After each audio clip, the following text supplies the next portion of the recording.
क्षणोक्षणाची करावा विचार तरावया पार भव सिंधू नाशिवंत देह जाणार सकळ आयुष्य खातो काळ सावधान प्रस्तुत प्राप्त स्तरी प्राप्त प्रसंगी हरिकीर्तन रूपी सेवेकरता सादर केलेला अभंग महान भगवत भक्त पंचमी निर्माते वैराग्य संपन्न सदैव वैकुंठाला जाणारे तसेच इंद्रदय सम्राट छत्रपती शिवाजी महाराज यांचे असणारे गुरु श्रीमंत श्री संत श्रेष्ठ जगद्गुरु तुकोबाराय यांचा अभंग असून प्रस्तुत अभंगात श्रीमंत श्री संत श्रेष्ठ जगद्गुरु तुकोबाराय या मनुष्य देहाला पारमार्थिक स्वरूपाचा उपदेश करतायत. विठाला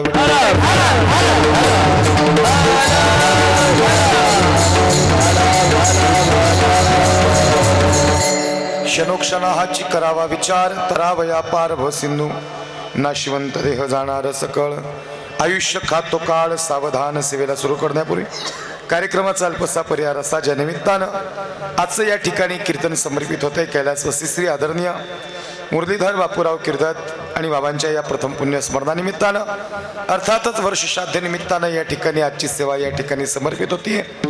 सनातन धर्माप्रमाणे हिंदू संस्कृतीप्रमाणे वैदिक संस्कृतीप्रमाणे काही विधी कराव्या लागतात. त्यातील आजचं या ठिकाणी हे प्रथम पुण्यस्मरण अर्थातच वर्ष श्राद्ध आणि त्यानिमित्तानं या ठिकाणी ही सेवा समर्पित होत असताना या कार्यक्रमाच्या प्रसंगी या परिवाराचा झालेला संपर्क आहे. आदरणीय या ठिकाणी या कार्यक्रमाच्या प्रसंगी उपस्थित असणारे सर्व श्रोतृवर्ग त्यांचा हृदयातून अंतःकरणातून धन्यवाद आहे. या परिवाराचा विचार केला असता आदरणीय या ठिकाणी मुलगा भरत मुरलीधर किर्दत, आदरणीय नातू नितीनदादा भरत किर्दत या ठिकाणी माजी सैनिक आणि आत्ता शासकीय या ठिकाणी सेवेत पुन्हा एकदा रुजू आहेत. तसेच आदरणीय ज्यांच्या विशेष संपर्कातून ही सेवा मला प्राप्त झाली महेशदादा भरत किर्दत या ठिकाणी तेही या ठिकाणी चांगल्या नोकरीला आहेत. आदरणीय सुशांत प्रभाकर किर्दत असा असणारा हा परिवार आणि या परिवारावर दुःख होणं या ठिकाणी साहजिकच आहे. खऱ्या अर्थानं एक पितृत्व या ठिकाणी या परिवारातलं हरपलेलं आहे. जुनी माणसं या ठिकाणी गेल्यानंतरचे जे दुःख असतं ते दुःख या परिवाराला या ठिकाणी आहे. परदुःख हे शीतल आहे, पण दुःख ज्यावेळेस स्वतःचं असतं त्यावेळेस त्याची तीव्रता फार मोठी असते. आणि म्हणून या ठिकाणी वैदिक संस्कृतीप्रमाणे सनातन धर्माप्रमाणे काही विधी करावे लागतात. त्यातील आजचं हे पुण्यस्मरण वर्ष श्राद्ध. एका वर्षानंतरही या ठिकाणी बाबा तुम्ही गेल्यानंतर तुम्ही केलेल्या पुण्याचं स्मरण म्हणजे पुण्यस्मरण. विठ्ठल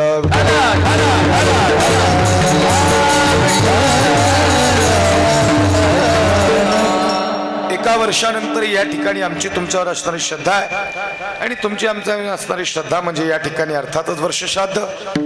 सनातन धर्माप्रमाणे वैदिक संस्कृतीप्रमाणे या विधीला फार या ठिकाणी अनन्यसाधारण असं महत्व आहे. खऱ्या अर्थानं पुण्यस्मरण का करायचं, वर्ष श्राद्ध का करायचं आणि नाहीच केलं तर चालत नाही का, असे अनेक प्रश्न. थोडीशी शिट्टी कमी कर बाळा. एकदा सेट केला ना आवाज सारखं सारखं त्याला हात नाही लावायचा. सुरुवातीला चांगली सिस्टीम लावली, तुला टेन्शन आहे काय? मग जरा असं थोडं मोकळ्या मनाने लाव ना. हा सारखं सारखं त्याला बिघडवायचं नाही, एकदम व्यवस्थित लाव. आणि म्हणून खऱ्या अर्थानं काही विधी कराव्या लागतात. त्यात ते शास्त्रोक्त विधी या ठिकाणी आजची आहे. या कार्यक्रमाच्या प्रसंगी सामाजिक क्षेत्र, धार्मिक क्षेत्र, कला, क्रीडा, कृषी, सहकार, शैक्षणिक, व्यापार, उद्योग अनेक क्षेत्रातील मंडळी कार्यक्रमाच्या प्रसंगी उपस्थित आहेत. आपल्या सगळ्यांचं हृदयातून अंतःकरणातून या ठिकाणी धन्यवाद आहे. ही सेवा या ठिकाणी समर्पित होत असताना कीर्तनाची साथ करण्यासाठी गायनाचार्य, मृदंगाची साथ करण्यासाठी मृदंगाचार्य, या ठिकाणी गायनाची साथ करण्यासाठी गायनाचार्य, टाळकरी वृंद, विनेकरी, चोपदार आदी करून सगळेच उपस्थित आहेत. सर्वांचं हृदयातून अंतःकरणातून धन्यवाद आहे. गायनाची साथ करण्यासाठी अतिशय सुंदर पहिली चाल या ठिकाणी ज्यांनी गायली महाराष्ट्रातील नामवंत गायनाचार्य माझे परमस्नेही या ठिकाणी छोट्या बंधू प्रमाण असणारे वारकरी भूषण हरिभक्तपरायण Zee Talkies fame Shriram Maharaj Kale या कार्यक्रमाच्या प्रसंगी उपस्थित आहेत. महाराजांसाठी एकदा जोरदार टाळ्या वाजवा. महाराज तुमचा कार्यक्रमाच्या प्रसंगी धन्यवाद आहे. अतिशय भारदस्त आणि या ठिकाणी तार सप्तकात या ठिकाणी श्रीराम महाराजांचा आवाज आहे. आधी भरपूर कीर्तनांना महाराजांनी मला साथ केली. महाराज आपल्या या कार्यक्रमाच्या प्रसंगी या ठिकाणी मनस्वी असं धन्यवाद आहे. तसेच गायनाची साथ करण्यासाठी अविनाश महाराज वारकरी भूषण या ठिकाणी अतिशय संगीतरत्न, संगीत विशारद, त्यांच्यासाठी एकदा जोरदार टाळ्या वाजवा. त्यांचा या कार्यक्रमाच्या प्रसंगी धन्यवाद आहे. महाराज तुमचं या कार्यक्रमाच्या प्रसंगी धन्यवाद आहे. तसेच हरिभक्तपरायण महेश महाराज, आदरणीय महेश महाराजांसाठी जोरदार टाळ्या वाजवा. महेश महाराज तुमचा कार्यक्रमाच्या प्रसंगी धन्यवाद. आदरणीय या ठिकाणी कीर्तनकार हरिभक्तपरायण ऋषिकेश महाराज यांच्यासाठी एकदा जोरदार टाळ्या वाजवा. महाराजांचं या ठिकाणी कार्यक्रमाच्या प्रसंगी धन्यवाद आहे. आधी करून टाळकरी वृंद सगळ्यांचं हृदयातून धन्यवाद. मृदंगाची साथ करण्यासाठी आदरणीय जराड महाराज या कार्यक्रमाच्या प्रसंगी आहेत. महाराजांसाठी जोरदार टाळ्या वाजवा. महाराज तुमच्या कार्यक्रमाच्या प्रसंगी धन्यवाद. हार्मोनियमची साथ करण्यासाठी आदरणीय बाबा आहेत. बाबा तुमच्या कार्यक्रमाच्या प्रसंगी धन्यवाद. साऊंड सिस्टीम अप्रतिम आहे या ठिकाणी, त्यांचं हृदयातून धन्यवाद. सगळ्यांच्या चरणावर साष्टांग प्रणिपात धन्यवाद. सेवेला सुरुवात. विठाला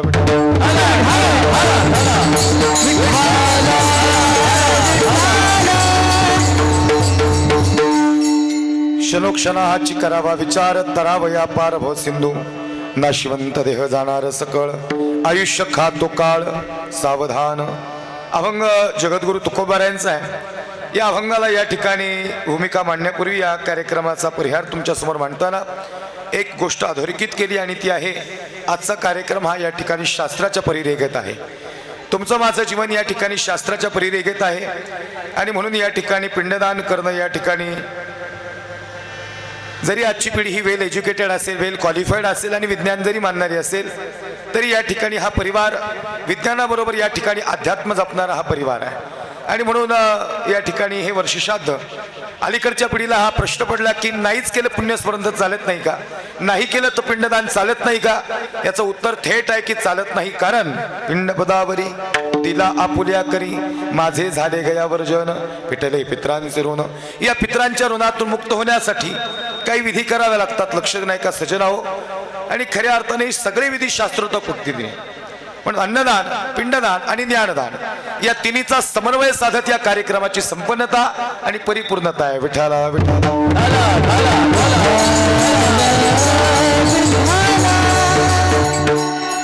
आणि म्हणून या प्रसंगी या ठिकाणी कीर्तन कदाचित खऱ्या अर्थानं हे पिंडदानाच्या अनुषंगाने विधी करताना एखादा मंत्र इकडे तिकडे झाला होत तर नाहीच, पण जर काकांकडून झालाच तर त्याचं करेक्शन नामस्मरणानं म्हणून कीर्तन. विठाला.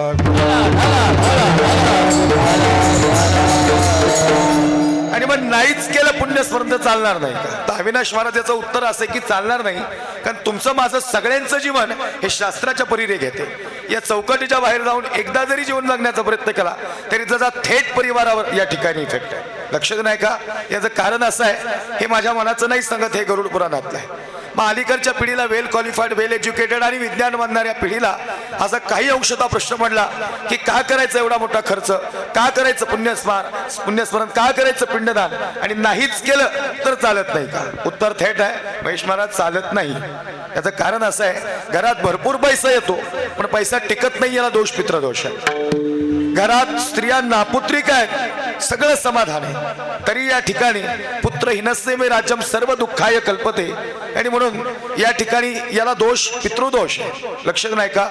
घरात सगळं जिथल्या तिथं आहे पण तरी या ठिकाणी घरातली माणसं जर वारंवार आजारी पडतायत, याला कारण पितृदोष आहे. लक्षात नाही का.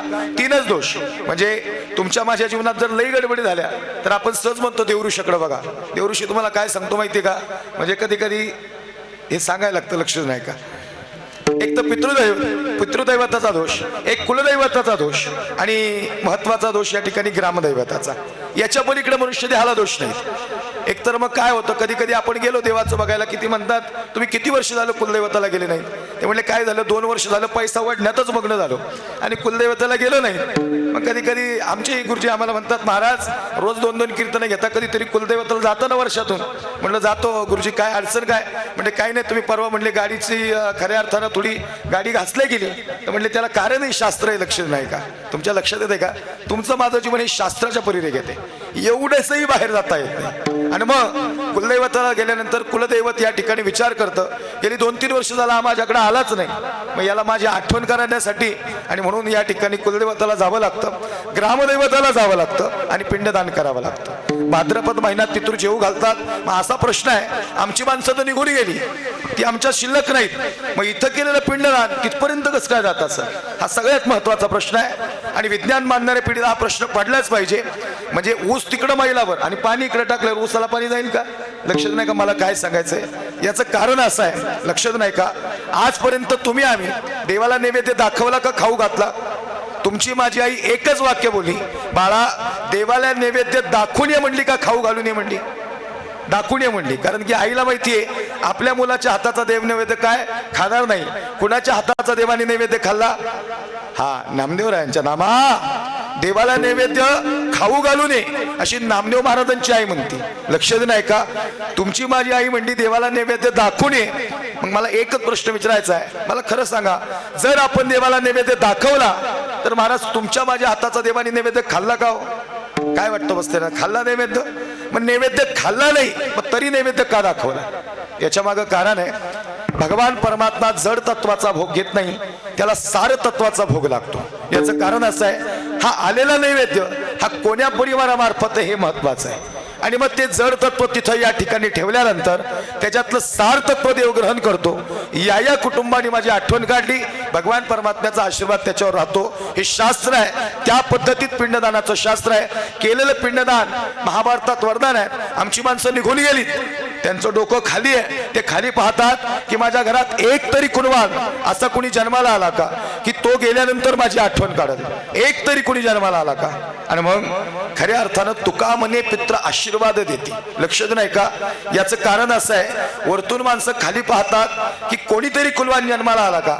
मग इथं केलेलं पिंडदान याचा सोपा अर्थ असा आहे, मग ते जातं कसं? हे जातं असं, इथं केलेलं पिंडदान याचं सार तत्व आणि अपूर्व पुण्य आपल्या उजव्या बरगडीत पितृदैव आहे आणि हे अपूर्व पुण्य ब्रह्मदेवापर्यंत जातं. मग ब्रह्मदेवामार्फत ते आपल्या पित्रांना जातं. या परिवारानं बाबा तुम्ही आयुष्यभर केलेलं कष्ट, या ठिकाणी तुम्ही खडतर केलेला प्रवास आणि तुम्ही आयुष्यभर या ठिकाणी शून्यातून उभं केलेलं हे विश्व, या ठिकाणी लेकरांनी या सगळ्याच्या अनुषंगाने उतराई होण्यासाठी आज तुमची आठवण काढली. हे तुमचं पिंडदान या ठिकाणी तुमच्यापर्यंत आलं. तुमचा आशीर्वाद या परिवारावर कायमस्वरूपी राहावा आणि म्हणून तुका म्हणे पित्र आशीर्वाद देते. विठाला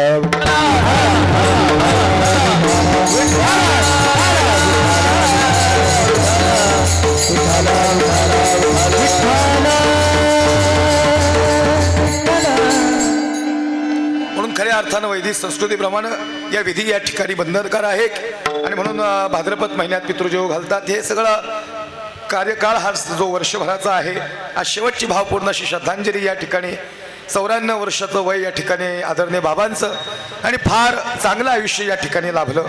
हे सांगायचं तात्पर्य काय, तुम्ही आम्ही 94 वर्षापर्यंत जाईल का नाही याची शाश्वती आता देता येणार नाही. जे 60 मध्ये आहेत त्यांनी बोनस मिळवलाय आणि जे 60च्या पुढे गेले खरंच त्यांनी बोनस मिळवला.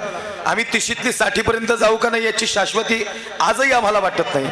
कारण याचं कारण असं आहे, नाशिवंत देह जाणार सकळ आयुष्य खातो काळ सावधान. म्हणून महाराज सांगतात तुम्ही प्रत्येक क्षणाला विचार करा, तुमचा एकही क्षण या ठिकाणी विचारा वाचून जाऊ देऊ नका.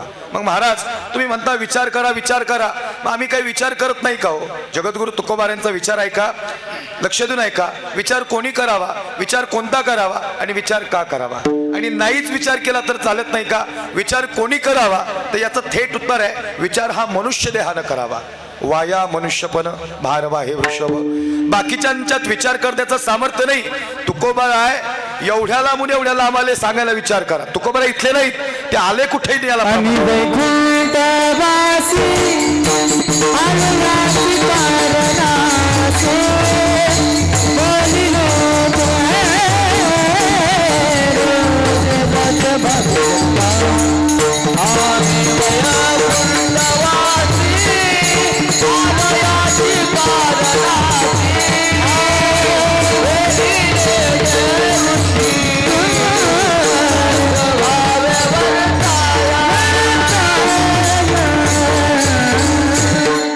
आम्ही वैकुंठवासी आलो याच कारणासी, बोलिले जे ऋषी साच भावे वर्ताया.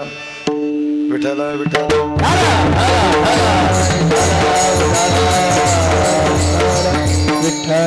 आम्ही वैकुंठवासी आलो याच कारणास, बोलिले जे ऋषी साच भावे वर्ताया.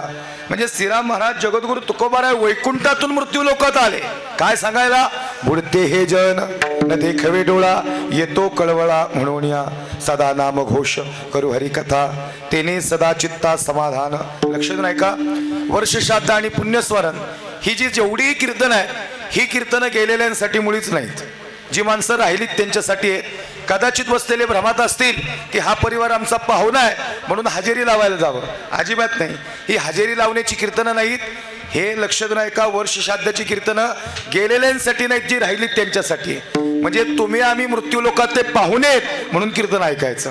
हरिविना जन्म नरकाची पैजा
नरकची पै जाणा यमाचा पाहुणा प्राणी होय.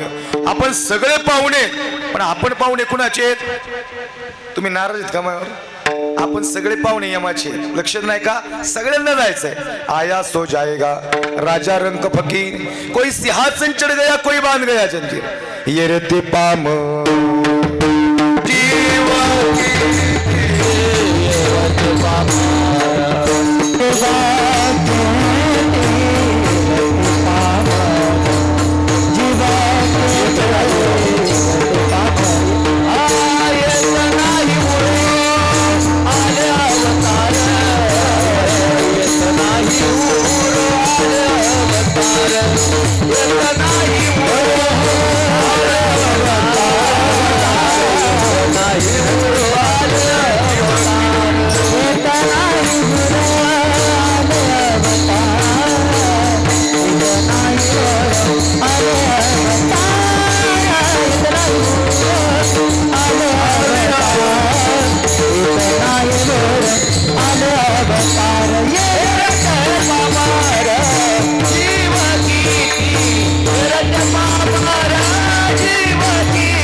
येथे नाही उरो आले अवतार, येरते पामर जीव किती.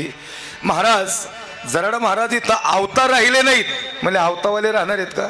त्यांना जायला लागणार आहे.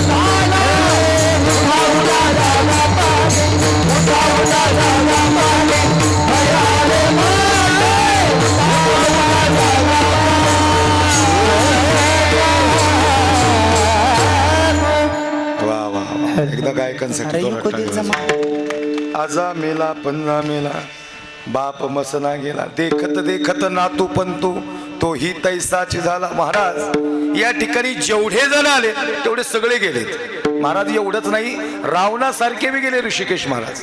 रावण म्हणजे साधारण नाही बरं काही, रावण म्हणजे 7 कोटी घरं ज्याची सोन्याची होती तो रावण होता. 7 कोटी घरं सोन्याची, 28 कोटी भिंती सोन्याच्या रावणाच्या, आणि रावणाच्या घराच्या चौकटीला 22 खंड. आता कॅल्क्युलेटर हिशोब करू नका, हिशोब लागणार नाही, कॅल्क्युलेटर बंद पडेल. मला सांगा एवढं मोठं सोनं रावणाकडं, आपली 50 तोळ्याची चेन घातल्यावर सगळ्या गुंड्या उघड्या ठेवते. आपण रावणाच्या रेंजला आहे का? रावणासारखे गेले महाराज.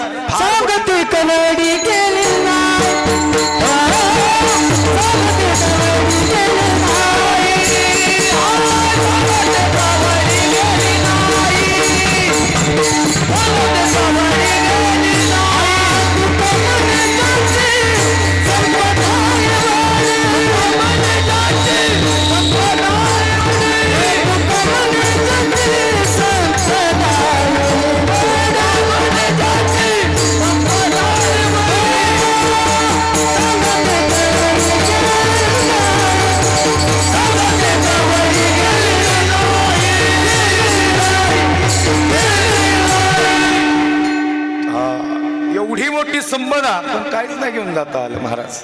लक्षात नाही का? तुकोबाराने ह्याची जाणीव होती की या समाजाला समाधानाचं साधन सांगावं आणि म्हणूनच तुकोबारे आले.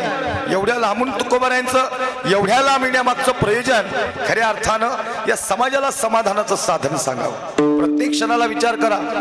थोडासा इको कमी कर बाळा. तुमचा एकही क्षण या ठिकाणी विचारा वाचून जाऊ देऊ नका. महाराजांनी हे सगळं का सांगितलं महाराज? हा सगळा विषय तुमच्या समोर का मांडला? रावण एवढा मोठा होता. आजपर्यंत आम्ही जर तुकोबारांनी समाजात डोकावून पाहिलं, तुकोबारांना समजलं की समाजाकडे या लोकांकडे सगळं काय आहे पण ही माणसं समाधानी नाहीत.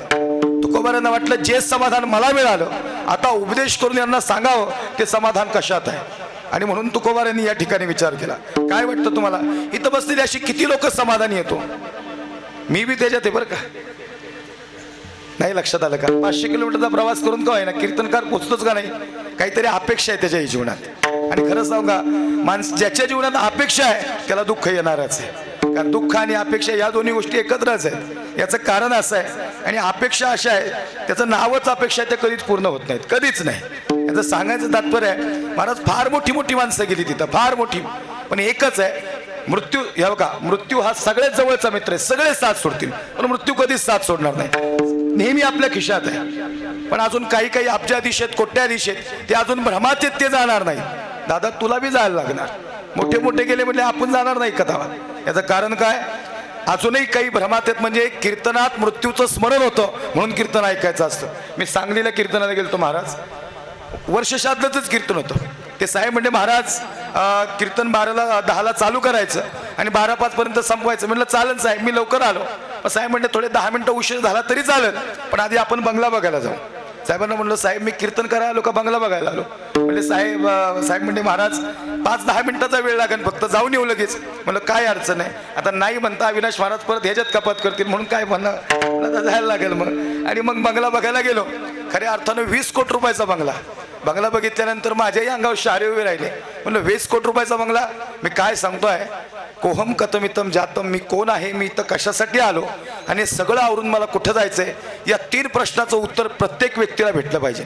तुकोबाराय हाच विचार सांगायला आले होते. ते म्हणतात ना क्षणोक्षण हाची करा विचार.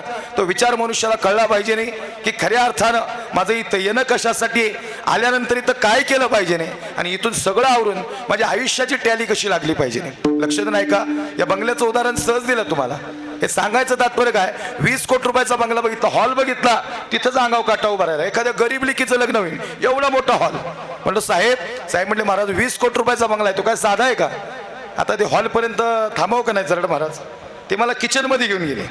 आता महाराजांना काय करायचं किचन? पक्षी अंगणी उतरतील ते का गुंतवणी राहते. वस्ती कर वस्ती आला, प्रात काळी निघून गेला. आता साहेबांचं नाही ऐकावं म्हणलं तर परत साहेब प्रॉब्लेम निर्माण करतील. साहेब म्हणजे महाराज चला हो किचनमध्ये. आता किचन बघायला गेलो. खरं सांगू का, महिला मंडळ बटन दाबलं की चहा उकळायचा, एवढं जबरदस्त सगळी सुविधा. तुमचं माझं किचन लई तर लई भारी, लई अपडेट. म्हणजे लई अपडेट असेल तर काय असेल? ट्रॉली किचन असेल, वेगळं काय असेल? एखादा दरवाजा लगेच पटकन उघडेल, अजून काय असेल? त्याचा स्मूथनेस असेल, अजून काय असेल? पण हे किचन म्हणजे बटन दाबलं की चहा उकळायचा. तुम्हाला नेतो जरा महाराज एकदा माझ्यावर, तुमच्या लक्षात येईल. आहे बरं का? 4-5 शेगड्या लाईनिंग. म्हणलं ही कशी शिगडी? म्हणजे महाराज ही एकादशीची. इथं खिचडी भगर साबुदाणा सगळं ह्या शिगडी. आणि मग तिकडं अजून एक लांब शिगडी आहे. ते म्हणले तिकडं जाऊ नका, ती जत्रेची म्हणले. म्हणलं साहेब असं वाटतं मारावं तुमच्याच पोटाला जन्माला वगैरे. काय म्हणले महाराज 20 कोटी रुपयाचा बंगला म्हणलं किचन असणारच ना, एकदम मॉडिफाय, बोलायचंच काम नाही. म्हणजे एवढं थांबव का नाही ऋषिकेश महाराज? ते मला बेडरूम मध्ये घेऊन गेले. महाराजांना काय करायचे बेडरूम? म्हणजे महाराज कसं काय बेडरूम? आता नाही चांगलं म्हणावं, चांगलंच होतं. 20 कोटी रुपयाचा बंगला म्हणलं बेडरूम कसं असेल? म्हणजे महाराज तसं नाही, तुम्ही गादीवर बसून बघा.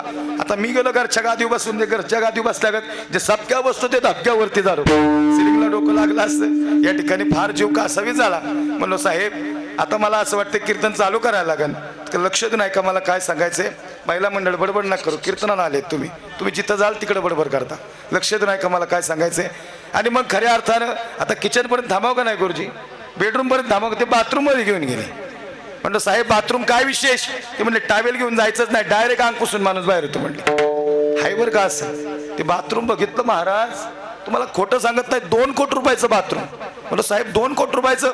म्हणजे महाराज सगळं इम्पोर्टेड आहे, इथलं काहीच नाही, सगळं इम्पोर्टेड. व्हाईस कमांडवर चालतं म्हणले. म्हणलं साहेब मानलं पाहिजे नाही. किती रुपयाचं बाथरूम? 2 कोटी रुपयाचं. साहेबांना म्हणलं एकच प्रश्न विचारतो, नाराज व्हायचं नाही. म्हणले नाराज का हो महाराज, आम्ही तुमच्यावर, तुम्ही अतिथी आहे आमचे. मग साहेब विचारू का? म्हणजे विचारा ना. म्हणलं साहेब बाथरूम 2 कोटी रुपयाचं आहे, पण शेवटची आंघोळ कुठे? काय वाटतं तुम्हाला? आता बसल्यापैकी कोणी म्हणेन का बाथरूम मध्ये आया सो जाएगा? सांगितलं ना मग अशी, मौत से हर किसी की रिश्तेदारी, आज मेरी तो कल तेरी बारी, एक पाहती एकाची दहने. एक मोठं वाक्य बोलतो, स्मशानभूमीत वाक्य लिहिलं आहे, मंजिल तो तेरी यही थी. कुठं लिहिलं? स्मशानभूमीत. मंजिल तो तेरी यही थी लेकिन वक्त गुजर गया आते आते. ए बंदे, अरे क्या मिला तुझे इस दुनिया से, अपनों ने ही जला दिया जाते जाते. तुम्ही मरून बघा, जाळणारे आपलेत. आणि आता तर दुःख एवढं फास्ट झालं, महाराज कवटी फुटस्तवर बी लोक थांबत नाही. त्याला म्हणलं अरे कवटी तरी फुटून द्यायची, तेव्हा फुटन तर आता कुठं जाती म्हणली. तुमच्या लक्षात आलं का? या मृत्यू लोकातलं हेच दुःख, याचं निरीक्षण तुकोबारायांनी केलं. महाराज सांगतात यांना सांगावा लागेल विचार परमार्थाचा. तुकोबाराय सांगतात तो विचार परमार्थाचा आहे. मग महाराज तुम्ही म्हणता विचार करा विचार करा विचार करा, मग आम्ही विचार करत नाही का हो? कांद्याचे आले की बटाट्यात घालू, बटाट्याचे आले की वांग्यात घालू, आणि वांग्याचे आले की घरात घालू. महाराज सांगतात हा प्रपंचाचा विचार आहे, आणि मी सांगतो तो परमार्थाचा विचार आहे. प्रपंचाचा विचार तुम्हाला उतारवयात दुःख देईल, आणि परमार्थ मात्र जाता जाता तुम्हाला सुख देईल.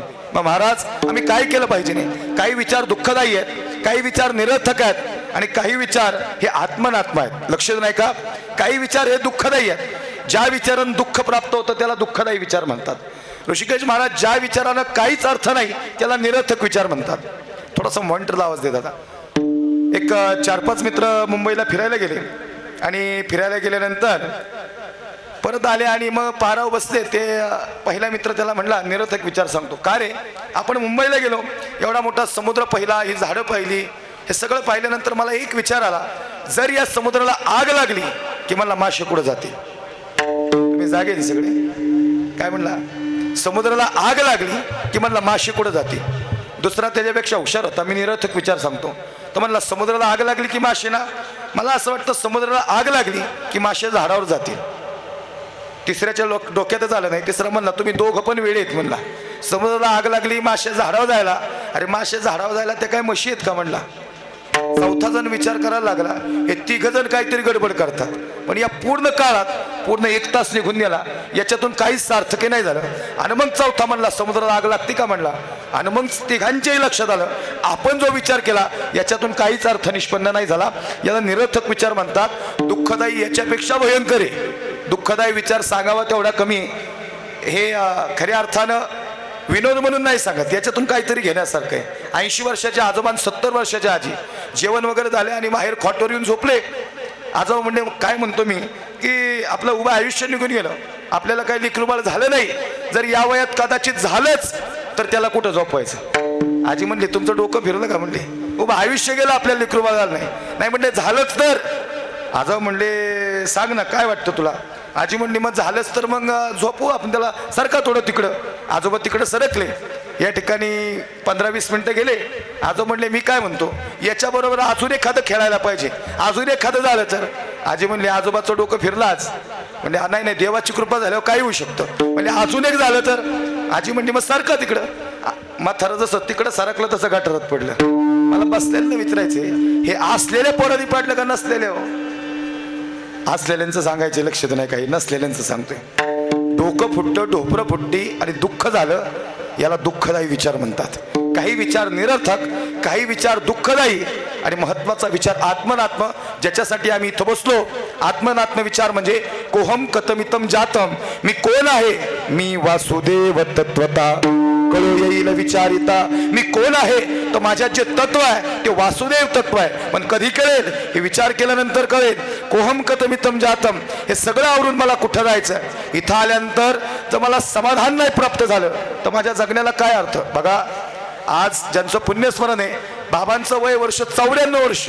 मी मगाशी मुद्दामून सांगितलं 94 वर्षापर्यंत जाणं आता सहजाचही शक्य नाही. ही जुनी लोक जी बसतील ना, तुम्हाला खरंच सॅल्यूट आहे. याचं कारण काय माहिती का? यांची जी दिनचर्या आणि जीवनशैली आहे ही फार वेगळ्या पद्धतीने होती. मला आल्यानंतर दादा म्हणले की महाराज खरंच आमचे आजोबा असे जगले ना, 94 वर्षाचं आयुष्य, शेवटपर्यंत आजोबांकडून काहीच त्रास नाही, शेवटपर्यंत. फार धडधाकट म्हणले शरीर. हे कशामुळे माहिती का? युक्त आहार विहार, नेम इंद्रियाशी सार, नसावी बासर, निद्रा बहुभाषण. त्यांचा आहार चांगला होता. आणि आता काय झालं, आम्ही येता येताच मिसळ पाहून खाऊन आलो. नाही म्हणजे तुमचं काय माझं काय सगळ्यांचंच सांगतोय. त्यामुळे काय झालं, थोडं आहारावर या ठिकाणी सज्जनावं लक्ष नाही का. हे कारण काय झालं, तुम्ही जर रिपोर्ट बघितला ना आत्ताचा, तर जगातली भरपूर माणसं ही डायबिटीसने ग्रस्त आहेत. त्यातली बरीचशी माणसं ही प्री डायबिटीस आहेत, म्हणजे त्यांना डायबिटीस होणार आहे. लहान लहान पोरं बघा, म्हणजे इथलं नाही सांगत मी तुम्हाला, खरंच सांगतोय महाराज, मी फार निरीक्षण केलं बारीक. अहो मी बी 106 किलो झालतो, आता 85 किलो वजन केलं. मग कडे येरवळीच जायला लागेल आपल्याला. लक्षात नाही का? असं काही नाही, एखादा काटकोळा दिसताना तोही हेल्दी नसतो, एखादा जाडजूड असतो तोही हेल्दी असतो. याची काही व्याख्या वेगळी नाहीये. फक्त आजारापासून मुक्त व्हायचं. ही जुन्या बघा, पुण्यस्मरणाची कीर्तनातून काय घ्यायचं, जर आजोबा 94 वर्षापर्यंत गेले, निदान आपण 60 पर्यंत जाण्याचा प्रयत्न करू. तुम्हाला खरं सांगतो महाराज, जरी संतांनी प्रमाण दिली अल्प आयुष्य मानव देह, शतगणिले ते अर्धरात्र काय. आता किती आहे, 100 वर्षाचं आयुष्य आहे का? जराड महाराज, आता 100 वर्षाचं आयुष्य नाही, जेवढंही आयुष्य आहे. आणि एक गोष्ट सांगतो, आजोबा 94 वर्ष जगण्यामागचं कारण काय, या परिवाराने त्यांना शेवटपर्यंत प्रेम दिलेलं आहे. ज्या घरात जुन्या माणसांना जपतात, चांगला सांभाळ होतो, ती माणसं चांगली जगतात. विठ्ठल विठ्ठल.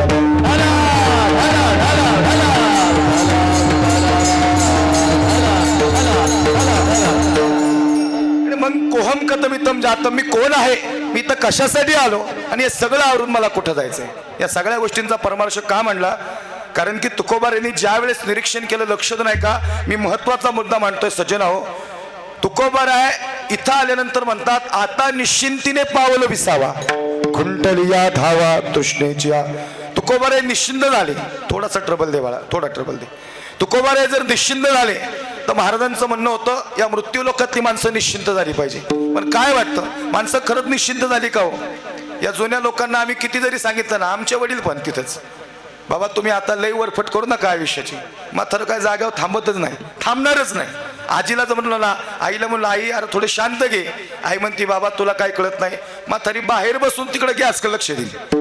आईला म्हणलं, अरे करते त्यांचं ते, आता संसार नव्या लोकांच्या हातात आला, कशाला तू लई वरफट करते. आई म्हणते, तुला नाही कळणार, लक्ष नाही का मला काय सांगायचे. म्हणून मी तर बसलेल्या सगळ्या जुन्या लोकांना आता पाया पडून सांगतो, जेवढं आयुष्य राहिले तेवढं आता स्वतःसाठी जगा. लई आयुष्याची वरफट करू बसू नका. काय होतं माहिती का, नंतर मग जगायचं राहून जातं. शेवट वाटतं गाड्या स्वतःसाठी जगलं. एक 70 वर्षाचे आजोबा त्या दिवशी भेटले, त्यांच्या डोळ्यात पाणी होतं. आजोबाला म्हणलं, आजोबा काय झालं, या वयात तुमच्या डोळ्यात पाणी. म्हणजे महाराज तुम्हाला माहिती नाही, 1-1 रुपया आयुष्यावर एवढा कमवला, स्वतःसाठी काहीच केलं नाही. म्हणले सगळं पोरांसाठी केलं. फाटलेलं धोतर परत शिवून घातलं, पण नवीन धोतर घेतलं नाही. म्हणलं मग, म्हणजे महाराज मी काय सांगतोय तुमच्या लक्षात येते का, माणसाने चांगलं राहिलं पाहिजे, उगा येड्यागत राहायचं नाही. आम्ही कलाकार बघा, कीर्तनकार बघा, आमची शाल बिल बघा, एवढं सोपं वाटतं का तुम्हाला? काही लोक मलाही म्हणतात, महाराज तुम्ही काय अंगठ्याने बिंगट्या घालता. अरे म्हणलं मेल्यावर राहिले नाही तर. तुम्हाला माहिती का, आपली सगळी कपडे अशी थप्प्या लावून पडत्यात. नंतर महिला मंडळ भांडणं कशावनी, हे वरचं मंगळसूत्र लांब कुणाचं, खालचं लांब मंगळसूत्र हे कुणाचं, याच्यावनी भांडणं करते लोक. तुम्हाला माहिती नाही एवढं, आप मर गई दुनिया. ज्या दिवशी तुम्ही संपले ना, त्या दिवशी संपलं, सगळं संपलं. चांगलं राहायचं, एकदा आयुष्य, उगा येड्यागत राहायचं का तवा नाही. विचारलं मला परवा दिवशी एका श्रोत्याने प्रश्न, म्हणजे तुम्ही कीर्तनकार, मोह माया लोभ या सगळ्या गोष्टीपासून बाजूला जा हे सांगता, आणि तुम्हीच लिड्यांची शर्ट घालता. अरे म्हणलं मग काय, आम्ही काय फाटलेली शर्ट घालायची का कीर्तनात? तुमच्या लक्षात येते का, चांगलं राहायचं महाराज. गेल्यानंतर काहीच नाही, लक्षात नाही का. खरं मी सांगतो तुम्हाला महाराज, फार शॉर्ट लाईफ आहे. माणसाला आयुष्याचा अर्थ कळला पाहिजे. आता मी शहरात राहणारी माणसं बघतो, आम्ही स्वतः शहरात राहतो. माणूस तिथं गेल्यानंतरही समाधानी नाही त्या धावपळीच्या जगात. तो गेला ना एखादा माणूस एखाद्या सोसायटी बघायला, त्याला जर चांगला फ्लॅट घ्यायचा असेल तो पहिला तिथं ॲम्युनिटीज चेक करतो, चांगल्या ॲम्युनिटीज. इथं स्विमिंग पूल चांगला आहे का, सगळं चांगलं आहे का. आता मला सांगा, फ्लॅट घेताना स्विमिंग पूल चांगला आहे याची ॲम्युनिटी चेक केली, पण तो 10-10, 12-12 तास इतकं कष्ट करतो की त्याला तिथं पावायला वेळच नाही. मग तू कशाला तिथं बघायला गेला स्विमिंग पूल चांगला आहे का. तुम्हाला कळलं का, जो प्राप्त है व पर्याप्त है, जे मिळाले ते उचितच मिळाले, पण त्याचा उपभोगच नाही घेतला. मग 70 वर्षाचे आजोबा रडत होते, म्हणजे महाराज धोतर फाटलेलं शिवून घातलं, पण 1 रुपया जीवाला खाल्ला नाही. म्हणलं मग अडचण काय, म्हणजे अडचण काहीच नाही, पोरांनी सगळे 7 बारे ऐकले, म्हणले काहीच ठेवलं नाही. म्हणले तुमच्या लक्षात आलं का, म्हणजे म्हातारं स्वतःसाठी जगलं नाही आणि पोरांनी सगळं ऐकलं. म्हणून मी तुम्हाला सांगतो, या ठिकाणी स्वतःसाठी जगा. हे पुण्यस्मरणाचं कीर्तन या परिवारानं का ठेवलं, याच्यातून काहीतरी बोध मिळावा. वर्ष श्राद्धाचं कीर्तन याच्यातून काहीतरी बोध मिळावा. बाकी रोज तुम्ही ऐकतच आलेत. या ठिकाणी लक्ष, प्रत्येकाचा पॅटर्न वेगवेगळा आहे कीर्तनाचा. मी शेवटी जाता जाता तुम्हाला काही मिनिटात बाप सांगणार आहे, पण या ठिकाणी हा महत्त्वाचा विषय का मांडला, समाधान कळलं पाहिजे. महाराज तुकोबारांना समजलं ही माणसं समाधानी नाहीत, यांना समाधानाचं अनुलक्षण साधन सांगावं. मग कोहम कतमितम जातम, मी कोण आहे, मी तर कशासाठी आलो आणि हे सगळं आवरून मला कुठं जायचंय. मग महाराज तुम्ही कोणता विचार सांगता. महाराज सांगतात तुम्ही एक विचार करा, तुम्ही संसार कराच, पण संसार करत असताना या ठिकाणी परमार्थाची या ठिकाणी चाल धरा. महाराजांचं म्हणणं असं आहे, असोनी संसार जीवे वेगोदरी. याचं कारण असं आहे महाराज, संसारात राहून संत देहात राहून विदेही स्थितीचा अनुभव होते. आपल्याला ते जमणार नाही. मग काय करा, क्षणोक्षणाची करावा विचार.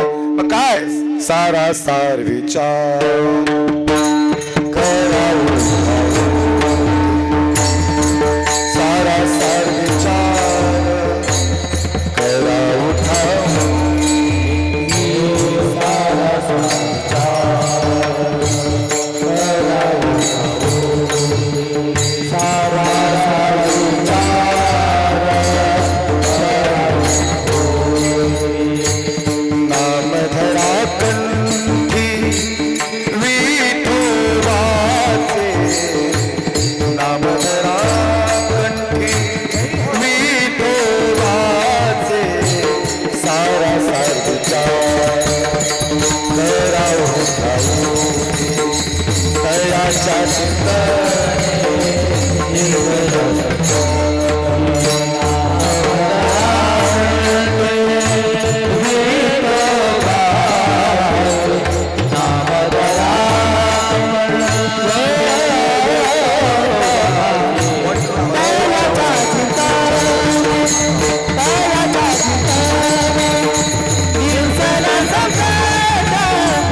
करावा विचार करावया पावर भव सिंधू.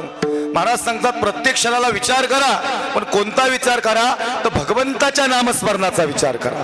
कारण नामस कीर्तन साधन पै सोपे, जळतील पापे जन्मांतरीची. म्हणून प्रत्येक क्षणाला विचार करा. अभंगाचं पहिलं चरण, क्षणी हाची करावा विचार, क्षणी हाची करावा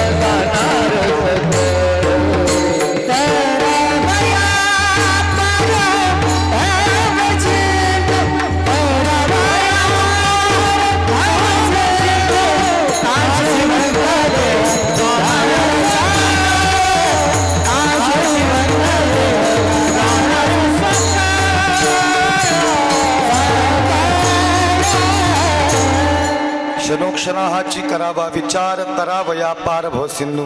नाशवंत देह जाणार सकळ, आयुष्य खातो काळ सावधान. प्रत्येक क्षणाला विचार करा, भगवंताच्या नामस्मरणाचा विचार करा. विठोबा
नका घालू नका घालू नका घालू ठेव ठेव ठेव त्याला ते जड नाही सण होणार अजून वेळ राहिले नका घालू ठेवा इथं नंतर वाटत ते कीर्तन झाल्यावर मी सांगतो तुम्हाला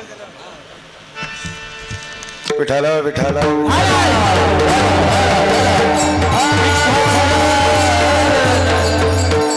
क्षणोक्षणाहाची करावा विचार तरावया पारभ सिंधू नाशिवंत देह जाणार सकळ आयुष्य खातो काळ सावधान स्वर्गीय मुरलीधर बापूराव किर्दत बाबांच्या या प्रथम पुण्यस्मरणानिमित्त सेवा संपन्न होत असताना या ठिकाणी काही वेळ या ठिकाणी कीर्तनाला राहिलेला आहे. या परिवाराने या ठिकाणी ही सेवा मला प्राप्त करून दिली. यांचं हृदयातून अंतःकरणातून या ठिकाणी धन्यवाद आहे. अतिशय सुंदर या कार्यक्रमाचं नियोजन प्रयोजन या प्रसंगी झालेलं आहे. सजनाव अखंड महाराष्ट्रभर आणि 5 राज्यात कीर्तन करत असताना कधी वडील आणि कधी आई हे दोन्ही विषय या ठिकाणी सांगण्याचा प्रसंग येतो. खऱ्या अर्थानं आई सांगणं हे फार सोपं आहे, पण वडील सांगणं हे फार अवघड आहे. याचं कारण असं आहे, या ठिकाणी आईचं मातृत्व हे लगेच लक्षात येतं किंवा आईचं प्रेम हे आजपर्यंत लेकरांना समजलं, पण बाप समजणं हे जवळजवळ सजनावं अवघड आहे. छत्रपती शिवाजीराजांना आईसाहेब जिजाऊंनी घडवलं हे सूर्यप्रकाश इतकं सत्य आहे. छत्रपती शिवाजीराजांना आईसाहेब जिजाऊंनी घडवलं हे सूर्यप्रकाश इतकं सत्य आहे. पण शिवराजांसाठी त्याग करणारा बाप हा राजा शहाजीराजा हा बाप होता. हा बापही विसरता कामा नये. कौशल्य मातेच्या डोळ्यातलं पाणी सगळ्यांनीच बघितलं, पण आई कौशल्य रडताना सगळ्यांना दिसती, पण लेकरांच्या विरात रडणारा आणि मरणारा बाप हा राजा दशरथ आहे. हा बापही कुणाच्या तरी लक्षात राहिला पाहिजे. लपवा लपवा जगजेठी माझ्या बाळाला नेऊ नका म्हणून ताव फोडणारी देवकी सगळ्यांनी अनुभवली. पडगांचा गडगडाट, पावसाची रिमझिम आणि या जीव घेण्या अवस्थेत या किनारून त्या किनारून घेऊन निघालेला या ठिकाणी बाप हा वसुदेव हा बापही सगळ्यांच्या लक्षात आला पाहिजे. नाही लक्ष देऊ नाही का?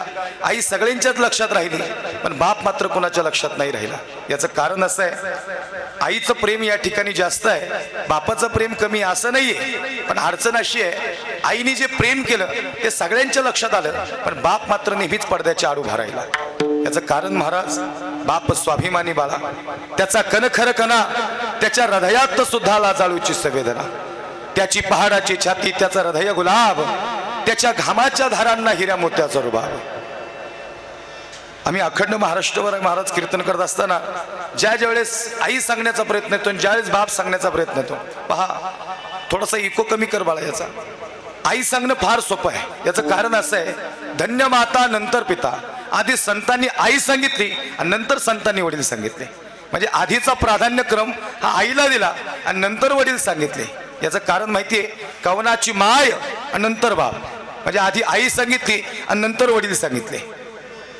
याचा अर्थ मग आईने प्रेम केलं मग वडिलांनी प्रेम केलं नाही का हो? लक्षात नाही का? आई तुम्ही एवढं प्रेम केलं की तुमच्या प्रेमासमोर नेहमीच आमचा बाप झाकला गेला. नाहीच लक्षात आला. 9 महिने 9 दिवस आम्ही तुमच्या पोटात होतो ना, आम्ही 9 दिवस 9 महिने पोटात असताना आम्ही लाथा मारल्या तरी आई म्हणती लेकरू किती वेळा चला की. आम्ही गरकन फिरलो तरी आई म्हणती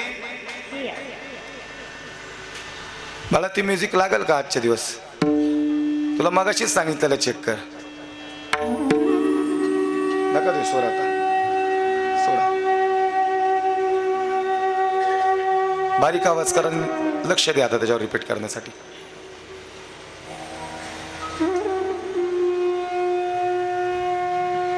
ही थोडी काही मिनिटं राहिली सजना, बाकी सगळे आवाज बंद करा आता.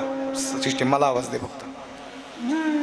आईचं प्रेम महाराज, हे आईचं प्रेम आहेच, पण आईच्या प्रेमासमोर नेहमीच या ठिकाणी वडिलांचं प्रेम झाकलं गेलं. याचं कारण असं आहे, स्वामी तिन्ही जगाचा आई विना भिकारी. आजपर्यंत साने गुरुजींनी पहा श्यामची आई सांगितली, बाप सांगणारे लय कमी आहेत. कोणाही कीर्तनकार, कोणी व्याख्याता, दे बाळा म्युझिक लावस थोडासा, कोणी व्याख्याता, कोणी कीर्तनकार आईवर बोलायला हवा, तो भरभरून बोलल. पण मी तुम्हाला आज खरंच महाराज, 9 महिने 9 दिवस आई तुम्ही सहन केला आम्हाला. आम्ही पोटात लाथा मारल्या तरी तुम्ही म्हणता लेकरू विरळ चला की. पण काय सांगू गर्भीच्या यातना, हे यातना काय होते तुम्हाला माहिती आहेत. मी का सांगतोय, आईच्या प्रेमासमोर बापाचं प्रेम झाकलं गेलं. आई तुम्हाला जसं रडता येतं ना, तसा आमचा बापही रडतो. पण एवढंच आहे की तो पडद्याच्या आडचा कलाकार आहे. 9 महिने 9 दिवस पूर्ण झाले, डॉक्टरांनी इमर्जन्सी सोनोग्राफी काढली आणि डॉक्टर म्हणतात एक तर आई तरी जगल, नाही तर बाळ तरी जगल. त्या पतीनं सही केली, बाळाचं काय बी उद्यात, पण बाळाच्या आईला धक्का लावू नका. पण खरंच सांगू का, आई ज्यावेळी डॉक्टर आईकडे आले ना, आईला म्हणले आई एक तर बाळ तरी जगणार आहे, नाही तर तू तरी जगणार आहे. आई म्हणते डॉक्टर, आईला विचारतात का बाळ का बाळाचे, माझं काय उद्यात, माझ्या बाळाला धक्का लावू नका. लेकुराचे हित वाहे माऊलीचे चित्त. आई डॉक्टरांनी ऑपरेशन केलं आणि ज्या वक्ताला आईकडे आले ना, हसतमुखाने झाले. आईला म्हणले आई काय तुझी सकारात्मक ऊर्जा, तू तर जगलीस पण तुझं बाळही जगलं. लेकुराचे हित वाहे माऊलीचे चित्त, ऐसी कळवळ्याची जाती करीला भावीने प्रीती. म्हणजे भाऊ, या आजूबाजूच्या सगळ्या गाड्या आहेत का, या मॅन्युफॅक्चर कंपनीने केल्यात. या गाड्यांचं फायरिंग कमी जास्त झालं ना, कदाचित मेकॅनिकल इंजिनियरला कळणार नाही. पण दादा, घरासमोरून किती बी गाड्या जाऊ द्या, गाडीच्या आवाजावरून आपल्याच मुलाची गाडी ओळखणारी इंजिनियर म्हणजे आई आहे. ते आजपर्यंत कुणाला नाही कळलं, आईला कळलं. काय संतांनी अधिकार दिला मातृत्वाला, मातेची चित्ती अवघी बालकाची व्याप्ती. महाराज एक गोष्ट सांगतो बघा, आम्ही लेकरं किती दमून येऊ द्यात, रात्री 2 वाजता जरी आलो ना, तरी मग थरीपीठाचा डबा उघडतीच. आईला म्हणतो आई अरे जीवन आलो आम्ही. आई म्हणते बाबा माझ्या हातचं पिठलं भाकरी खायलाच लागन तुला. रात्री 2 वाजता पिठलं भाकरी बनवती, पुत्राची वार्ता आणि शुभ ऐके जेवी माता. आम्ही विचार करतो दादा, ज्यावेळेस आमचं मातृत्व जाईल ना, त्यास रात्री 2 वाजता आमच्यासाठी कोण उठल. मी पत्नीचं नाही सांगत, पत्नीची प्रायोरिटी पत्नीच्या जवळ, तिचा प्राधान्यक्रम तिच्या जवळ आणि आई आईच्या जवळ. दोघींचंही प्रेम वेगवेगळ्या ठिकाणी आहे, पण मातृत्वाच्या प्रेमाला या जगाच्या पाठीवर उपमाच नाही. मी इथं दौंडला कीर्तन केलं तर भाऊ, ते चालू कीर्तनातच एक मुलगी उठली, तिने माझ्या हातात चिठ्ठी दिली. म्हणलं ताई काय झालं? म्हणली काही नाही महाराज, 4 महिन्यापूर्वी झी टॉकीज टीव्हीला तुमचं कीर्तन बघितलं, त्यावेळेस तुम्ही वानवळा देणारी आई सांगितली. म्हणलं हो बरोबर आहे. म्हणले त्यावेळेस आमची आई जिवंत होती. इथं बसणारे कोणीही मुलीला इचरा, तिची म्हातारी वानवळा देणारीची आई. म्हातारी शब्द लय भारी आहे बरं का, म्हातारा शब्द बी तो बी लय भारी. आमच्या चेहऱ्यावर हे जे तेज दिसतं ना, आमच्या जुन्या लोकांनी त्यांच्या चेहऱ्यावर सुरकुत्या पाडून घेतल्या. लय कष्ट केलं हो म्हातारीने. तळपत्या उन्हात रखरखत्या रानात राहिलीस माझ्यासाठी कष्टाच्या घामात. कधी मिळेल मुठभर घास, कधी घडे तिला उपवास. महाराज या संघर्षातही आई थांबली नाही कधीच. मी म्हणलो काय झालं ताई? अहो चालू कीर्तनात मुलगी रडायला लागली. म्हणजे महाराज आता नाही जिवंत राहिली आमची आई. पण ज्या क्षणाला तुम्ही वानवळा देणार इथं बसलेल्या कुणाला इथला वानवळा शब्द आपल्या इथलाच आहे. मी 80 वर्षाची आजी बघितली आणि 60 वर्षाची मुलगी बघितली. मला वाटलं या बहिणी बहिणीच आहेत. ते जवळ गेल्यानंतर कळलं ती आईन ती मुलगी. म्हातारीने तिच्या तोंडावनी हात फिरवला. आईला म्हणलं आई बहीण आहे का? आई म्हणली बहीण नाही महाराज, अहो लेक आहे माई. गुडघा दुखत होता तरी लगबगीने तांदळाची गोण गाडीत टाकली. मी लांबचं नाही सांगत, इथं बसणाऱ्या कोण्याही मुलीला इतरा आजही मुलगी आईकडे गेली ना तर काही ना काही वानवला आई पुरीच्या सोबत देणारच. जरी आईला माहिती मुलगी लई श्रीमंत आहे. आईला म्हणलं आई अरे ती 50 लाखाची गाडी आहे तुझ्या जावायची, जे पाहिजे ते तांदूळ घेईन ना. आई म्हणली महाराज खरंच सांगू का हो, मलाही माहिती माझा जावाई लई श्रीमंत आहे, जे पाहिजे ते तांदूळ घेईन, गाडी 50 लाखाची हेही मला माहिती आहे. पण महाराज आता ही तांदळाची गोण आणि एक सांगू का, तुम्ही ऑब्झर्वेशन करा. असं तांदळाचं माप टाकत असताना गोणीत एक माप जास्त पडले तुमच्या आईचं. हळूच कान्या नजरेने पोराकडे बघते एक माप जास्त टाकते. खरं सांगू का लय संसार तिच्या हातात राहिला नाही त्यामुळे तिला भीती वाटते. पोरग काहीच म्हणत नसते पण उगा ती घाबरते. आई म्हणली महाराज खरं सांगू का तुम्हाला, आता लेक घरी जाईल, ही तांदूळाची गोण उघडल, याचा भात करल आणि पहिला घास तोंडात घालेल ना आणि मग तिला म्हातारीची आठवण येईल. आणि ज्या दिवशी तिची आई जाईल ना त्या दिवशी हो बाजूला बघल पण तिला प्रेम करणारी मातृत्व तिची उरली नसेल. मी खरं सांगू का महाराज, मी तुझ्यासाठी जीवन जाळिले आणि तुने नाही पाणी पाजिले हे नाही सांगायला आलो बरं का एवढ्या लांबून. आम्ही वृद्धाश्रम नाही सांगायची भाऊ कधीच, आम्ही चांगली मुलं सांगायची. खरंच हा परिवार एक संस्कारक्षम परिवार आहे. या जुन्या लोकांनी संस्कार दिले, वेल एज्युकेटेड आहेत. मला आल्यानंतर भाऊ तुम्ही म्हणजे दादा बरोबर बसतोय महेश भाऊ बरोबर, पण दादांनी स्वतःबद्दल काहीच नाही सांगितलं. त्यांनी भूषण सांगितलं त्यांच्या भावाच. म्हणजे माझा भाऊ आर्मी रिटायर आहे महाराज, आता परत सरकारी नोकरीत या ठिकाणी. म्हणजे खरं सांगू का असं पाहिजे प्रेम भावाच. म्हणजे त्यांना आज महत्वाची ड्युटी आहे त्यामुळे नाही येता आलं. खरंच भाऊ हे प्रेम जपणं हीच आपल्या जुन्या लोकांना श्रद्धांजली. त्यांना एकच वाटतं माझी लोक माझ्यासाठी एकत्र पाहिजेत. मी गेल्यानंतर माझ्या लेकी माझी लेकरं बाळ हे सगळ्यांनी एकमेकांच्यात प्रेम निर्माण केलं पाहिजे. महाराज मी अखंड महाराष्ट्रभर कीर्तन करताना मी कधीच वृद्धाश्रम सांगितले नाहीत आजपर्यंत. चांगली मुलं आहेत सांगा ना, चांगल्या सुना बाळा आहेत. अहो मी अशा सुना बघितल्या ज्या शेवटच्या श्वासापर्यंत सासू सासऱ्यांची सेवा करत होत्या. नेहमीच सांगायचं सून चांगली नाही सासू सोनीची मांडणार, चांगलं सांगा ना कीर्तनात. सगळ्या वेळेस असंच होतं का? होतही असतील भांडणं, व्हावीतही, त्यांनीच प्रेम निर्माण होतं संसारात. पण खऱ्या अर्थानं शेवटच्या श्वासापर्यंत प्रेम करणारी माणसं पण आहेत. आता हा परिवार जरी शहरात राहत असेल, जुनी लोक कधीच येत नाहीत आपल्याबरोबर शहरात, कधीच नाही. तुम्ही किती वेळा म्हणा बाबांना, म्हणले असतील कधीच येणार नाहीत. माझाही बाप 70 वर्षाचा आहे, मला माहिती बाप कसा असतो. मी हे का सांगतोय, मी आई नाही सांगितली, मी बापच सांगायला आलो.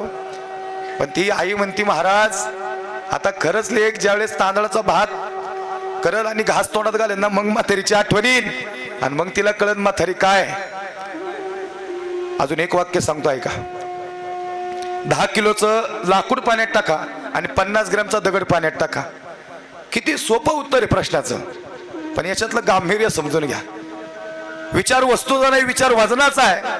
जर विचार वजनाचा केला तर 10 किलोचं लाकूड बुडलं पाहिजे नाही, पण काय बुडलं? 50 ग्रॅमचा दगड बुडला. काय नवल आहे ना. याचं उत्तर माहिती आहे तुम्हाला. दगड का बुडला याचं उत्तर नाही शोधायचं, लाकूड का बुडलं नाही याचं उत्तर शोधा. याचं उत्तर पाण्याकडे अर्थातच आईकडे आहे. जी आई बाळाला जन्म देते ना ती आई बाळाला कधीच रिवर्स येऊन देत नाही. याचा अर्थ असा आहे, लाकूड का बुडलं नाही साहेब? लाकूड 10 किलोचं होतं ना.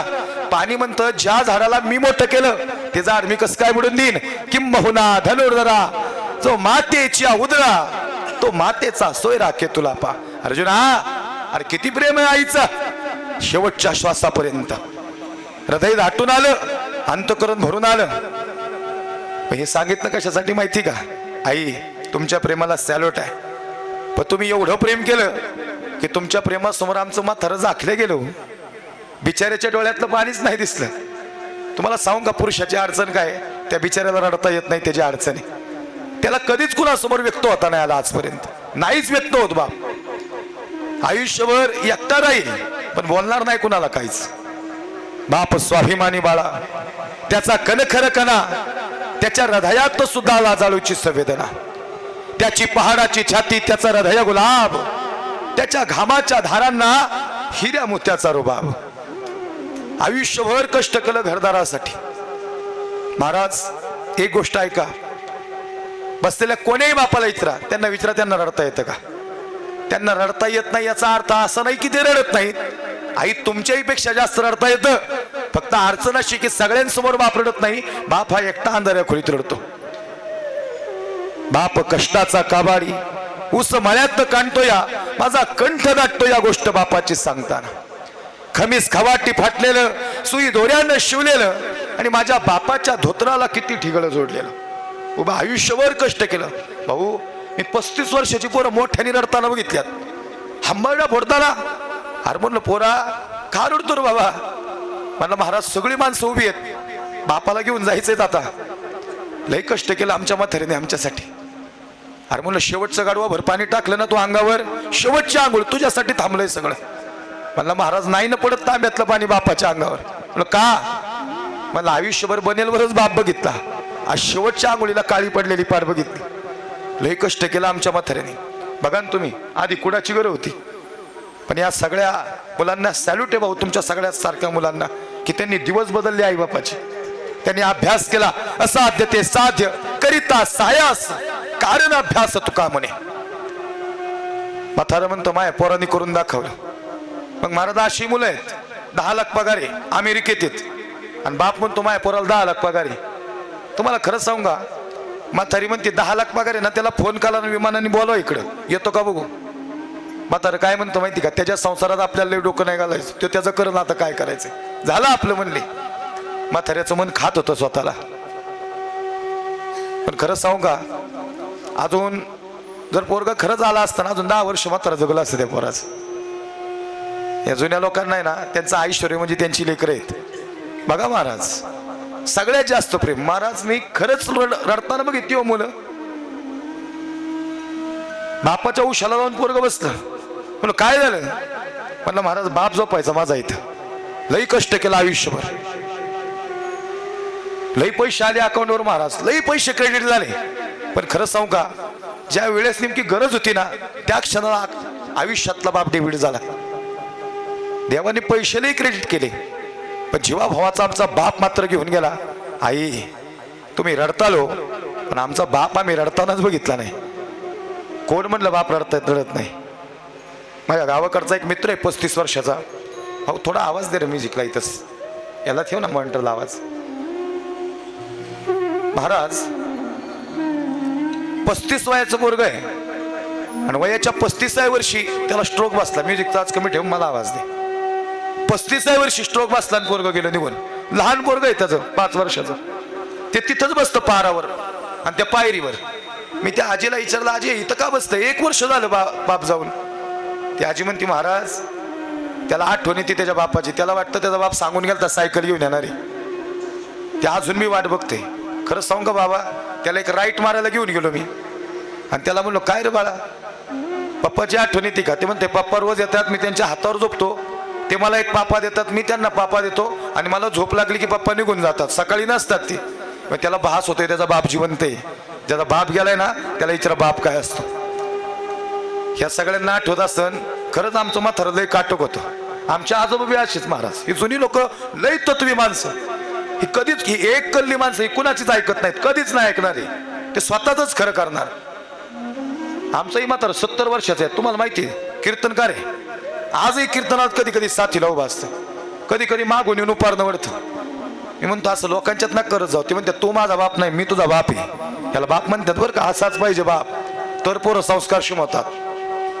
आई खरं सांगू का ताई, या भूतालावर काही ठळक प्रेम आहेत ना, त्या सगळ्यात जास्त बापाचं प्रेम कुणावर येतं? या लाडक्या लेकीवर. तो कुणासाठीच नाही रडला. मी काय म्हणलो, तो रडला पण तो या लाडक्या लेकीसाठी रडला. विचारांना बसलेल्या कोणी लेकीला लय भारी परिस्थिती होती का हो बापाची, पण लग्न केवढं करून दिलं. पोरगी म्हणते बाबा अरे नाही परिस्थिती आपली. बाप म्हणतो बाई तू फक्त बोट ठेव, ती साडी तुझा बाप तुझ्यासाठी घेऊन देईन बघ. अहो लय मोठं लग्न. भर लग्नात बसलेल्या कोण्याही लेकीला विचारा, मंडपात उभी होती ना मुलगी, ती मैत्रीण म्हणते आता तुला कॅमेरामॅन म्हणते तुझी स्माईल दे, तू हसत का नाही? ती म्हणते काय नाही रे, भर मंडपात माझा बाप दिसत नाही आज. आईला म्हणते आई अरे सांग ना बाप कुठे? आई म्हणते तुला हळदी लागल्यापासून जेवलाच नाही अरे, तो सकाळपासून पत्रावळ्या गोळा करत होता बघ. मुलगी मंडपाच्या मागं गेली, खांबाच्या मागं म्हातारं बसलो होतं, आचार्याचे किती द्यायचे, कार्यालयाचे किती द्यायचे. पोरगी म्हणते कशासाठी बाबा 8 तास? बाप म्हणतो बाई लय चांगल्या घरात दिली का तुला, लय कल्याण झालं बघ. मी किती वर्ष जगल मला माहिती नाही, पण तुझ्या आयुष्याचं कल्याण करून तुझा बाप चालला ना, याच्यापेक्षा त्याच्या जीवनातली श्रीमंती काहीच नाही बघ. महाराज बाप साठवितो अश्रू फक्त एका क्षणासाठी, जन्मभराचे रडतो लेक जाताना सासरी. ज्या दिवशी मुलगी सासरी निघाली ना, या जगातला कुणीच नाही की त्याच्या डोळ्यातलं पाणी थांबू शकल. अहो हंबरडा फोडून रडताना बाप बघितला. बाबाला म्हणलं बाबा काय झालं? बाबा म्हणले आणि खरं सांगू का ताई, ज्यावेळेस तुम्ही गाडीत बसताना तुमच्या बाजूचा दरवाजा उघडलाच नाही हो म्हाताऱ्यानी, तो जावयाच्या पाया पडायला गेला. जावाय बापू काळजाचा तुकडा काढून दिला बरं का. 20-25 वर्ष लई जीव टाकला लेकीवर बघा.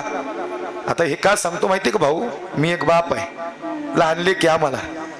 ज्यावेळेस 500-1000 किलोमीटरचा प्रवास करतो ना, आणि एक व्हिडिओ कॉल केल्यानंतर लेकीला बघितलं ना, तर श्रमलेल्या बापासाठी लेक नारळाचं पाणी, आणि लढणाऱ्या लेकीसाठी बाप बुलंद कहाणी. सगळा शिन निघून जातो लेकीला भेटल्यानंतर. बघा ना आमच्या कुठल्याही ताईला बसलेल्या इचरा, ते कोपरीतून 10 रुपये काढून देणारी आमची जुनी माणसं ज्या दिवशी गेली ना, त्या दिवशी ज्याचा बाप जिवंत, ज्याचा बाप गेला आणि त्याला विचारा दुःख काय खरंच महाराज. आणि मग डोळ्यात पाणी येतं, मग कळतो बाप कसा आहे. आयुष्यात कधीच नाही रडला बाप साठवितो अश्रू फक्त एका क्षणासाठी, जन्मभराचे रडतो लेक जाताना सासरी. आज मुलगी सासरी निघाली ना, कडकडून बापाला मिठी मारली पोरीनी. महाराज लेक रडली हे नंतर, पण बाप हंबरडा पुढे रडायला लागला. लोक म्हणतात बाबा अरे तुम्ही का रडता? बाप म्हणतो खरं सांगू का, माझा डायबिटीज ब्लड प्रेशर कमी जास्त झालेला माझ्या मुलीला माहिती. माझ्या पायाला किती चिरा पडल्या ना, हे माझ्या लेकीला अचूक माहिती. महाराज मुलीचं लग्न झाल्यानंतर 15 दिवस बापाला समजतच नव्हतं काय चाललंय ते. डायबिटीजची गोळी गावली नाही, ते मुलीलाच माहिती कुठल्या कप्प्यात ठेवली ती. जगात शाश्वत प्रेम सांगतोय बाप असतो रे कसा, जसा पाण्यातला मासा आणि त्याच्या डोळ्यातला असव तुला दिसणार कसा. बाप वागवी मुलांना तळ हात पाकळ्यात, अशा बापासाठी यावे एकदा पाणी या डोळ्यात. महाराज खरंच बाप सांगणं लय खडतर प्रवास आहे. या स्टंप पासून त्या स्टंप पर्यंत जाणारा विराट कोहली, रोहित शर्मा आमच्या भारत देशासाठी खेळतो, आमचा अभिमान आहे. पण या स्टंप पासून त्या स्टंप पर्यंत पोहोचला, अखंड भारताने टाळ्या वाजवल्या. पण तुमचा माझा बाप जो आपल्या आयुष्याचा खऱ्या अर्थानं हा वर्ल्ड कप खेळण्यासाठी खेळाडू खेळतो, पण खऱ्या अर्थानं लेकरांचं आयुष्य घडवण्यासाठी बाप या बांधावनी त्या बांधावनी घाला. जर खेळाडू या स्टंप पासून त्या स्टंप पर्यंत पोहोचला, त्याच्यासाठी टाळ्या वाजवल्या, तर तुमचा माझा बाप या बांधावनी त्या बांधावनी घाला, आणि तो तिथं जर पोहोचलाच तर त्याच्यासाठी टाळ्या वाजवायला काय हरकत आहे. बाप करी जोडी लेकुराची ओढी, आपली करवंडी वाळवणी, जगी ऐसा बाप व्हावा त्याचा वंश मुक्तीस जावा. ही शेवटची काही 2-3 मिनिटं राहिली, लक्ष नाही का दादा. मुक्ताबाई 7 वर्षाची होती लहान. मुक्ताबाई म्हणते दादा वडील गेले का रे आपले? मुक्ता ज्ञानोबाराय म्हणतात मी तुझा बाप आणि मीच तुझी आई. ज्याची आई गेली ना त्याने आळंदीत विश्वमाऊली ज्ञानोबारायांच्या समाधीवर नतमस्तक व्हावं, आणि ज्याचा बाप गेला ना त्याने पंढरपूरला विठोबाच्या चरणावर नतमस्तक व्हावं. विठोबा हा विश्वाचा बाप आहे. अखंड महाराष्ट्रभर कीर्तन करताना कधी छत्रपती शिवाजीराजे आणि धर्मवीर शंभूराजे सांगण्याचा प्रसंग येतो. महाराज इतिहास सांगण्यामध्ये आम्हाला फार आनंद वाटतो. लोक म्हणतात शिवाजी महाराज कीर्तनात कुठं सांगायचे असतात का? दादा शिवाजी महाराज देव होते का माहिती नाही, पण छत्रपती शिवाजीराजे होते म्हणूनच मंदिरातील देव शिल्लक आहेत. राजे देव होते का माहिती नाही, राजे होते म्हणून आपण कीर्तनात बसलो. या परिवाराच्या मनात एकदाही विचार आला नाही कबीर महाराज हा कोण्या जातीचा धर्माचा आहे. जात आणि धर्म नाही, आम्ही कोण्या जातीचे धर्माचे नंतर मरताना आपण हिंदू मरणार, आणि हे मरण आपल्याला जिवंत ठेवणार. क्योंकि ये भूमि किसकी है? ये भूमि हिंदू की है. ये भूमि किसकी है? ये भूमि प्रभु रामचंद्र की है. सांता की नहीं माँ, ये भूमि संतों की है. संतांच्या पदस्पर्शाने पावन झालेला महाराष्ट्र. हा का प्रसंग सांगितला? बाप काय असतो हा इतिहासात अभ्यासाला मिळतो. 32 वनाचं सिंहासन समोर, आणि छत्रपती शिवाजीराजे आज छत्रपती होणार. या महाराष्ट्राला पहिला छत्रपती मिळणार राजेची पावलं या 32 वनाच्या सिंहासनाकडे निघाली जगदंब बाळ शंभूराजे बाजूला आहेत बाळराजे म्हणतात आभास आहे हे 32 वनाचं सिंहासन म्हणजे हे यश आपला आभास आहे आज तुमच्या डोळ्यात पाणी का आलं हो बाळराजे बाप बरोबर होता हो शंभूराजांना काहीच समजेना या शब्दाचा अर्थ शिवबाराजांच्या मुखात एकच शब्द बाळराजे अहो बाप बरोबर होता काय झालं आबासाहेब आबासाहेब म्हणतात आम्ही भेटायला गेलो आमच्या आबासाहेबांना शहाजीराजांना आम्हाला फार आनंद झाला रत्नजडीत तलवार देणार आमचे आबासाहेब आम्हाला भेट पण आम्ही गेल्यानंतर बाळराजे आम्ही एवढे नाराज झालो की आमच्या आबासाहेबांनी आम्हाला वाघनख्या दिल्या आम्ही आईसाहेबांना म्हणतो आईसाहेब पहा आमच्या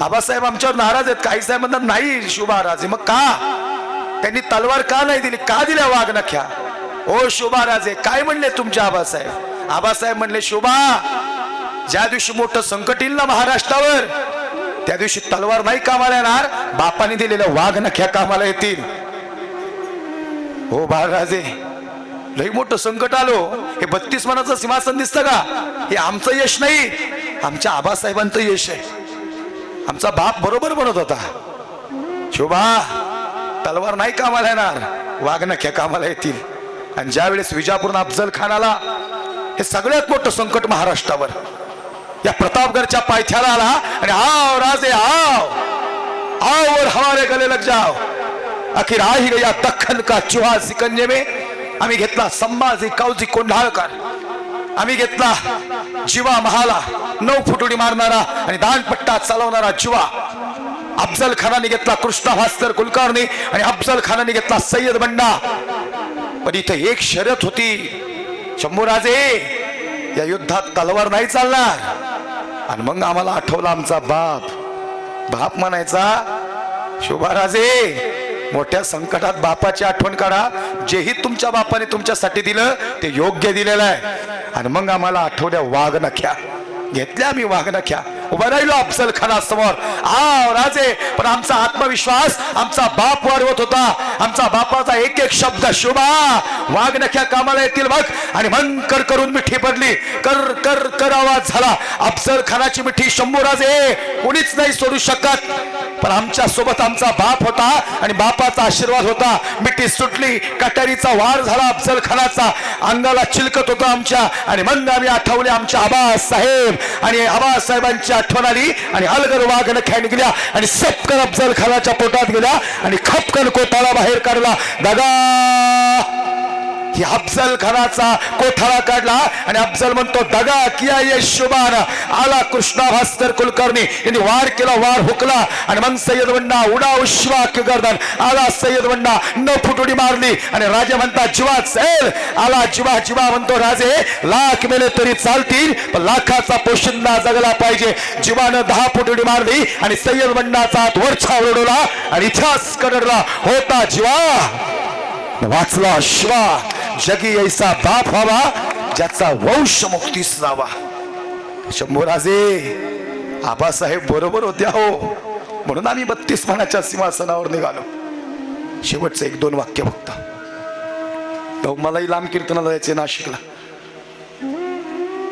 1-2 वाक्य घेतली माहिती का 1 फेब्रुवारी तो काळा दिवस शंभूराजे पकडले गेले पण ज्या वक्ताला सजन आहो शंभूराजे पकडले गेले ना त्या क्षणाला महाराजांना शोभाराजांची आठवण आली वडिलांची आठवण कोणीच असा योद्धा नव्हता पण शंभूराजा असा योद्धा की जो अपराजित होता ते सारखं माग बघायचे जंजिराकडे कवी कलश म्हणतो राजे माग का बघता राजे म्हणतात कवी अरे ते जंजिरा म्हणजे माझ्या आईबापाचं स्वप्न रे आमच्या महाराणी सईबाई म्हणतात माझा संभाजी छावा आहे आणि छावा झुकत नाही कुणा समोर आमच्या आबासाहेब म्हणतात संभाजी छावा आहे आणि मग आम्ही आई साहेबांना विचारलं आई साहेब हो आई साहेबचे जाऊ हा छावा काय असतो आणि मग आई साहेबचे जाऊ म्हणतात ज्याचा बाप सिंह असतो ना त्याचा पोरगा छावा असतो छावा हे संभाजी आणि खरंच छावा होता जंजिराकडे बघत होते जंजिरा जरी घेता नाही आला एक गोष्ट सांगू का महाराज एक वाक्य असं आहे जंजिरा घेतलाच असता पण जंजिऱ्याची बात काय, अजून थोड्या वर्ष जगले असते ना शंभू राजे दिल्लीच्या तख्तावर भगवा फडकवला असता. इतकं जबरदस्त शौर्य होतं महाराजांचं. कोणीच उभं राहत होतं महाराजांच्या समोर. या मातीतून फरफडत नेलं महाराजांना. आई डोक्यापासून नखापर्यंत 40 दिवस द्यावर वार झाले.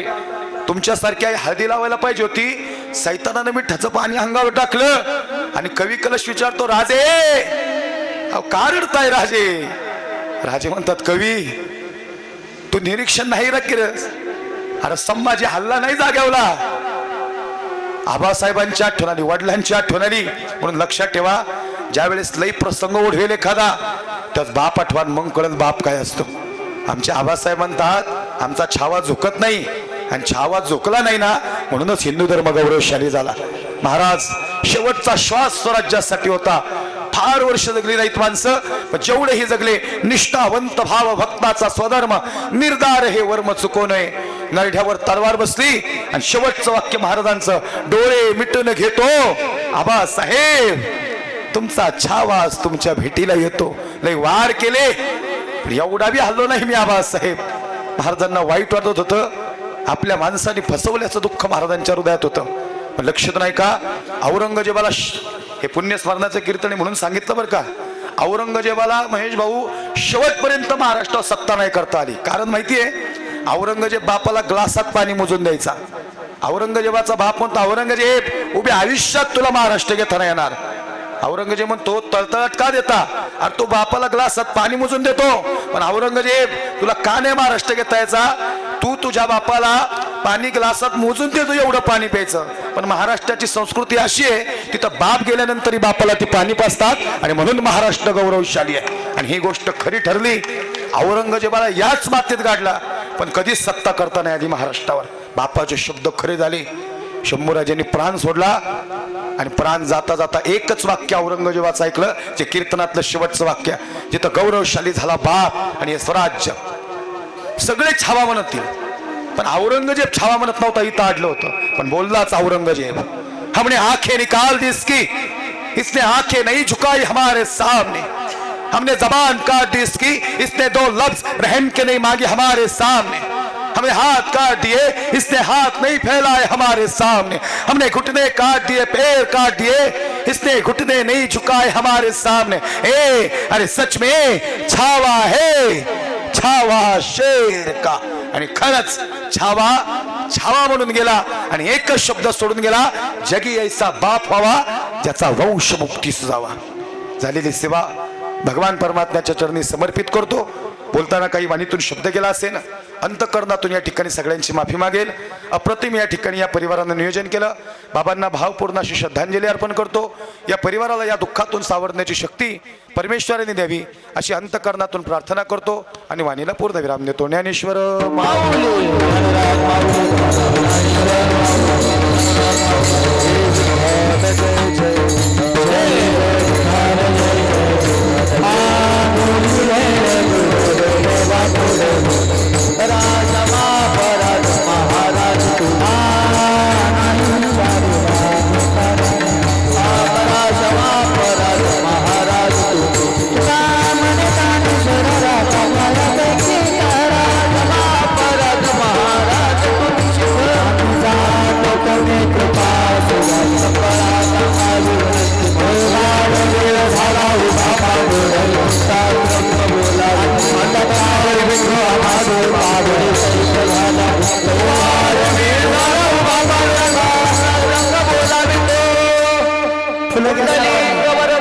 परिवारातले सगळे समोर या आरती घेण्यासाठी. सगळे या, फुलं घ्या, फुलं टाकायची.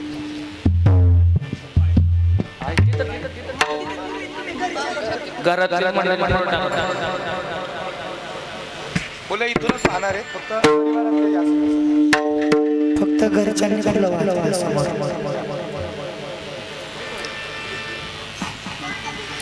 टाका. पुंडली भगवान की जय. आरती महाराज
आणि तुका म्हणे आता उदार